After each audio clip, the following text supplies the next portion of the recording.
what happens with Kevin Korchinski this year? Of course, the CHL rule is it's back to Seattle or the NHL. There's no AHL as an option for him. And a player like him that might serve as a disadvantage a little bit. If you're Kyle Davidson and you get to make the call, and Korchinski in training camp and preseason looks like he can handle the NHL in a limited role, what do you do? Is it more beneficial for him to be a big fish in a small pond in the WHL, or do you let him take his lumps at the NHL level? I think it really depends on how you feel about your roster and how you're able to insulate him and who you're going to surround him with. There's probably a benefit to being around guys like Seth Jones and Connor Murphy and whoever else is going to be part of this blue line. There's benefits to that.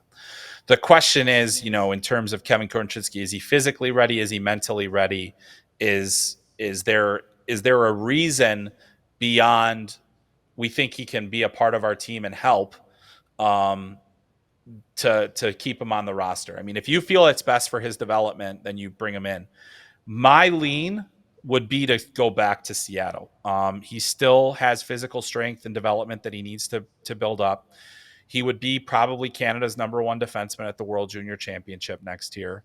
He did have a dominant season, but Seattle is going to sustain a few losses from their team from last year. And so now they have to kind of restart a little bit, and that puts more pressure on him. It's a little bit of an adverse situation. It's not like they're going to be bad. They're still going to be quite good. They have a really good roster. And oddly enough, Macklin Celebrini, they have the rights to him too, and unfortunately didn't get him for themselves. The thing is with Korchinski, as long as he's in the right position, there's really no need to rush in terms of timeline for the Blackhawks, unless you think he's just far exceeded junior hockey. And based on what I saw last year, as good as he was, and I'm telling you, he was awesome last year. There was so much to like about his game. You could still see that he's still there. His game needs to mature more before he can be an every night NHL defenseman.